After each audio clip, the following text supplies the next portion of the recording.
ఈరోజు మార్నింగ్ బ్రేక్ఫాస్ట్కి బోండా అయితే ప్రిపేర్ చేస్తున్నాను. దానికోసం బ్యాటర్ అంతా కూడా ముందు రోజే రెడీ చేసి పెట్టుకుంటాను అనమాట.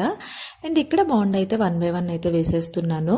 అండ్ ఆయిల్ అవి ఎంత డిప్ అవుతాయో అంతవరకు మాత్రమే వేస్తానండి, ఎందుకంటే అది మరలా యూజ్ చేయడానికి వేస్ట్ అవుతుంది కదా. సో చాలా తక్కువ ఆయిల్లోనే నేనైతే డీప్ ఫ్రై చేస్తాను. దీంట్లోకి పల్లీ చట్నీ కూడా ప్రిపేర్ చేసేసుకున్నాను. ఫైనల్లీ నా బ్రేక్ఫాస్ట్ అయితే ఈ విధంగా కంప్లీట్ చేసేసాను అనమాట. అండ్ ఆఫ్టర్నూన్ లంచ్లోకి బెండకాయ ఫ్రై అయితే ప్రిపేర్ చేశాను.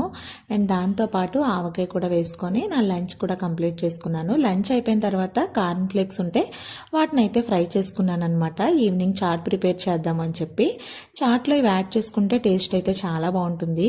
సో ఇక్కడ ఇవి కూడా ఫ్రై అయిపోయాయి. ఈవినింగ్ స్నాక్లోకి ఇలా చాట్ అయితే ప్రిపేర్ చేశాను. అండ్ దీంట్లోకి టమాటాస్ యాడ్ చేస్తే మంచిగా టేస్టీగా ఉంటుంది. ఫైనల్లీ నా చాట్ కూడా రెడీ అయిపోయింది.